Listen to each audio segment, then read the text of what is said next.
Hello and welcome to Rinku's Vlog. Rinku's Vlog is different and hatke because here I share my opinion, views and review on movies, documentaries and web series, and sometimes you see me cooking in the kitchen. Well, today's vlog is on the most anticipated web series which got released on Amazon Prime on 10th of February, that is फर्जी. And फर्जी बहुत ज़्यादा excitement level लोगों का बढ़ा रहा था क्योंकि ये आया है द फैमिली मैन के मेकर्स की तरफ से, राज एंड डीके. जब राज नितिन और कृष्णा डी के कंटेंट लाते हैं तो एक्सपेक्टेशंस लेवल डेफिनेटली हाई हो जाते हैं क्योंकि वो बहुत ही कम डायरेक्टर्स में से हैं जो कि अपने स्टोरी लाइन को इस तरह से प्रेजेंट करते हैं कि वो कन्विंसिंग तो लगते हैं या साथ में एंटरटेनिंग भी लगते हैं. But let me tell you that यहाँ पे आउटस्टैंडिंग एपिसोड्स के साथ साथ आपको कुछ टीडियस एपिसोड्स भी मिलेंगे जिसमें फ्लॉज भी है.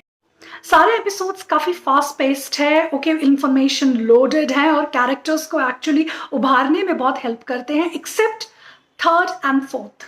अगर हम क्राइम सीरीज की बात कर रहे हैं तो डेफिनेटली यहाँ पे एक कॉप भी होगा और यहाँ पे जो कॉप है वो है Michael, played by Vijay Sethupathi, who is passionate about cleaning up and capturing those people who are in the industry of making fake notes. तो इनका सामना होता है आर्टिस्ट से, यानी कि सनी इस इंडस्ट्री में आते हैं क्योंकि उन्हें लगता है कि वो मिडिल क्लास नहीं, वो मिडिल फिंगर क्लास है और उन्हें उससे ऊपर उठना है, बाहर आना है. और उनके जो आइडियलिस्टिक ग्रैंडफादर है नानू अमोल पालेकर, उनकी दुनिया से बाहर आना है और उनको हेल्प भी करना है क्योंकि उनकी जो प्रिंटिंग प्रेस है वो लोन शार्क के हाथों जाने वाली थी. तो शुरू होता है वहीं से मिशन जो उनका था पैसा बनाने का, बहुत पैसा बनाने का सनी का, वो मिशन एक्चुअली शुरू होता है वहां से, अपने नानू के प्रिंटिंग प्रेस को बचाने से. लेकिन फिर बाद में ये एक पैशन बन जाता है, जुनून बन जाता है और ये जुनूनियत उनको किस हद तक ले जाती है आगे क्राइम की दुनिया में और क्या क्या क्राइम वो करते हैं आगे. तो I don't want to what to say, add any spoilers here, पर एक बात मैं बताना चाहूंगी कि यहाँ पे एक सीन है जो मुझे बहुत ही फनी भी लगा, बहुत ज़्यादा इंटरेस्टिंग भी लगा क्योंकि आई डोंट थिंक सो मैंने कभी किसी मूवी में या किसी सीरीज में देखा है जहाँ पे ये दिखाया गया कि जो पुलिस है, मुंबई पुलिस, वो सनी एंड फिरोज, उसका जो चड्डी बड़ी है दोस्त भुवन कुमार, ओके, भुवन अरोड़ा, उनके पीछे वो भागते मुंबई के ट्रैफिक के बीचों बीच. ओके, तो वो एक बार आगे जा रहे हैं, एक बार पीछे जा रहे हैं, ट्रैफिक एक बार खुलता है, एक बार जाम हो जाता है. तो ये बहुत ही फनी मुझे लगा है और आपको स्पेशली मुंबई कार्स जो मुंबई में रह चुके, उस ट्रैफिक को देख चुके, they would be able to relate it in a very funny manner. Now, if I have to talk about the shortcomings or the flaws of this web series, वो मुझे लगा है माइकल के पर्सनल लाइफ का. Specially मुझे नहीं लगता कि उनकी पर्सनल लाइफ को इस तरह से दिखाना जरूरी था क्योंकि बहुत से वेब सीरीज एंड मूवीज में जो भी कॉप, जो हीरो कॉप होता है, उसकी पर्सनल लाइफ को दिखाया जाता है, एक troubled personal life. And Michael, Vijay Sethupathi की भी लाइफ, पर personal life, okay, married life एक मेस है. He is going through a divorce process. Okay, he wants the custody of a son but he can not take the custody of a son because उनकी wife उनकी wife की जो lawyer है वो ये बताती है कि he is not a responsible father but he is a responsible, he is a successful, he is very good at his work. तो मुझे नहीं लगता जो पर्सनल लाइफ है उसका कुछ भी असर हो रहा है स्टोरी लाइन पे, या आई डोंट नो क्यों दिखाते हैं, बहुत ज़्यादा ये दिखा चुके हैं, ओवरडन है, ओवर यूज्ड है. तो आई थिंक ये नहीं भी दिखाता तो अच्छा था. दूसरा मुझे लगा कि जो एपिसोड 3 and 4 है वो कुछ ज़्यादा ही स्ट्रेची हो गया है. बार बार जो उसको दिखाया जा रहा है स्टोरी को, ऑफकोर्स मैं बताना नहीं चाहती हूँ अभी because I don't want to add any spoilers here. वो मुझे कुछ ज़्यादा ही स्लो पेस भी लगा और मुझे कुछ इतना मज़ा नहीं आया. तो मुझे लगता था कि 3 and 4 को ज़्यादा अगर आप खींचते नहीं तो अच्छा होता. Let's talk about the performances. Farzi marks the OTT debut of Shahid Kapoor, and what a debut, man. He has done a fantastic job as Sunny the artist. Well हमेशा से शाहिद ने उन कैरेक्टर्स को जस्टिफाई किया है जहाँ पे वो प्ले कर रहे हैं एक ऐसे आदमी का कैरेक्टर जहाँ सोसाइटी ने वो society is unfair with him, okay, और उन्हें स्ट्रगल करना पड़ रहा है अपने अपने अपने वर्थ को प्रूव करने के लिए। एंड थोड़ा मिस्टीवियस कैरेक्टर भी है, बहुत ज़्यादा आपको इंटेंस डायलॉग्स भी मिलेंगे विथ ह्यूमर, और बहुत अच्छे डायलॉग्स हैं जो आप याद रखने वाले हैं, लाइक मिडिल क्लास नहीं मिडिल फिंगर क्लास है, एंड और भी बहुत से डायलॉग्स हैं जो आपको बहुत अच्छे लगेंगे। तो शाहिद की परफॉर्मेंस आई थिंक बहुत ही उम्दा रही है, end of course kudos goes to the director. And the other actor who had made his debut in Hindi OTT web series is Vijay Sethupathi.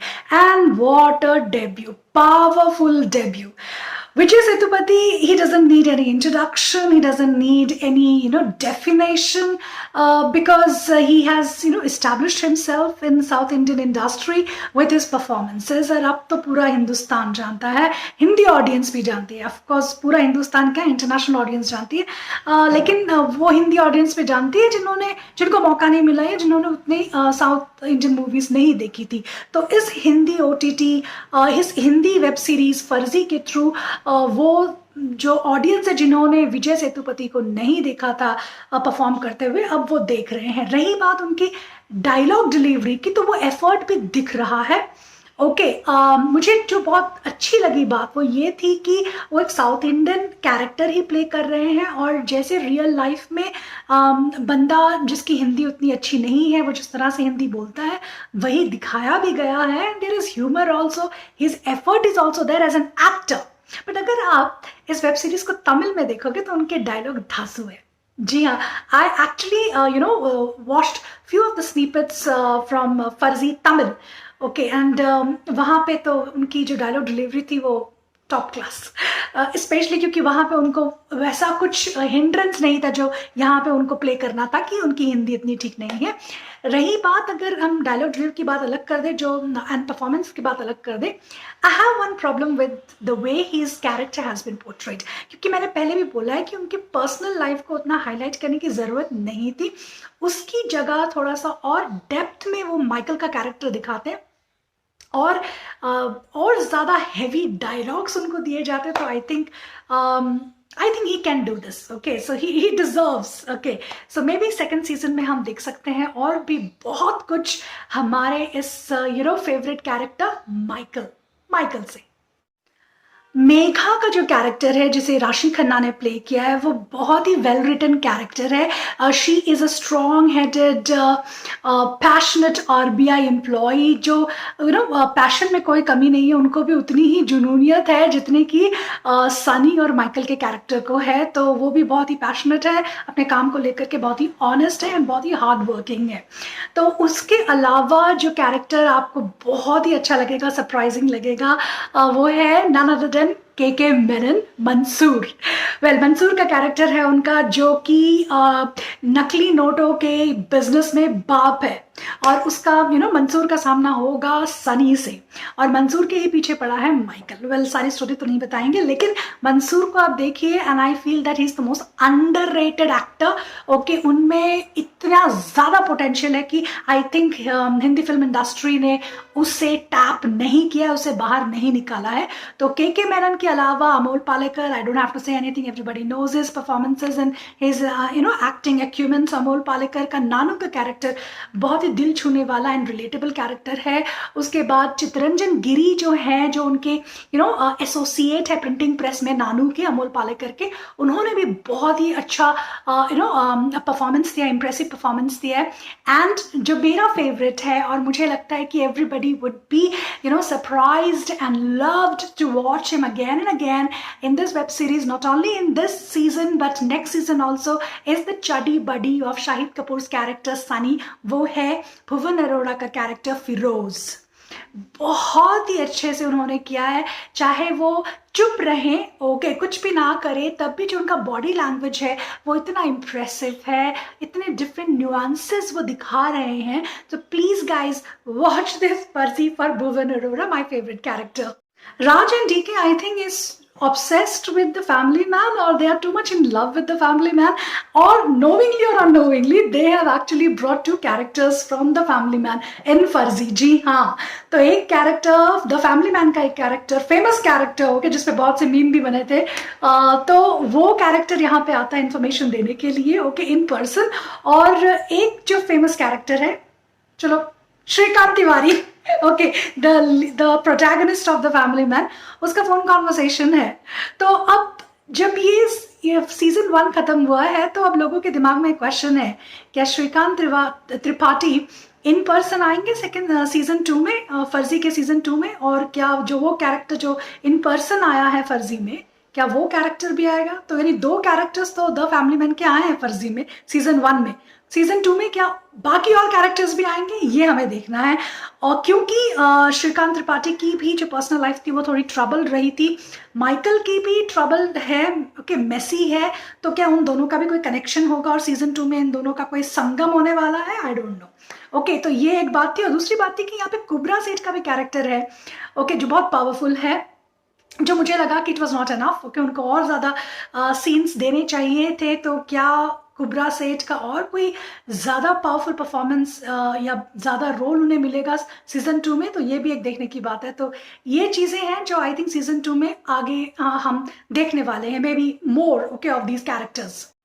फर्जी में शाहिद कपूर का कैरेक्टर सनी बहुत ही स्किल्ड है पेंटिंग बनाने में ऑफकोर्स, और नकली नोट बनाने में. He is very skilled and very passionate okay. जब ज़रूरत ख़त्म हो जाती है तब भी वो पीछे नहीं मुड़ता है. उसको कई बार जो चित्तरंजन गिरी का कैरेक्टर है जो उसके नानू के एसोसिएट हैं, वो कई बार उसे कहते हैं कि अब पीछे हट जाते हैं, हो गया, बहुत पैसा कमा लिया, लेकिन अब एक जुनून बन चुका है तो वो नहीं रुकता है.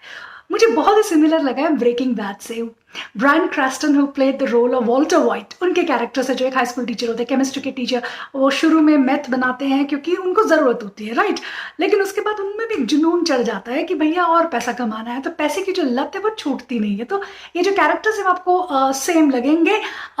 ऐसे बहुत से और मूवीज़ भी आई हैं जहाँ पे जो एंटी हीरो रोल है, सोसाइटी एक्सपेक्ट करती है या वर्ल्ड या ऑडियंस देखना चाहती है कि भैया अब क्राइम हो गया, खत्म हो गया, पछतावा होना चाहिए, वापस आ जाओ, लेकिन ऐसा होता नहीं है. तो शाहिद कपूर का कैरेक्टर थोड़ा उस तरह से similar to Breaking Bad's Walter white.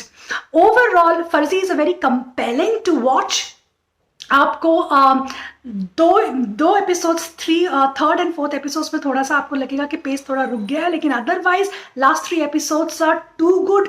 और एक क्लिफ हैंगर एंडिंग होगा लास्ट में, और वो आपको एक इन्फॉर्मेशन देगा कि भैया सेकंड सीजन आ रहा है. मैं ये नहीं कहूँगी कि बहुत ज़्यादा यूनिक स्टोरी है या आपको कुछ प्रिडिक्टेबल नहीं लगेगा. ऑफकोर्स आपको प्रिडिक्टेबल लगेगा, लेकिन परफॉर्मेंसेस इतना उम्दा है, स्टोरी इतनी रिलेटेबल है, इतनी कन्विंसिंग है, डायलॉग्स इतने अच्छे हैं कि प्रिडिक्टेबल होने के बावजूद आप बोर नहीं होंगे. एंड लास्ट में आपको ऐसा फीलिंग आएगा कि यू वांट मोर, ये दिल मांगे मोर. तो ब्रेकिंग बैड का मैंने कनेक्शन आपको बताया, और क्योंकि काउंटरफिटिंग के बारे में है, नकली नोटों के बारे में, तो how can you forget Abdul Karim Telgi, जिसके ऊपर इतने सारे डॉक्यूमेंट्रीज है. हमारे इंडिया का सनी भैया ओके, जिन्होंने पूरे हिंदुस्तान की सरकार को हिला के रख दिया था. So you can watch Telgi's documentary on many platforms. Okay, so this was Farzi. This was my opinion on Farzi. So I really enjoyed it. I still have a hangover of Farzi hangover, and I really want कि वो बहुत जल्दी release करे season 2. With this, it's a wrap, guys. Thank you very much.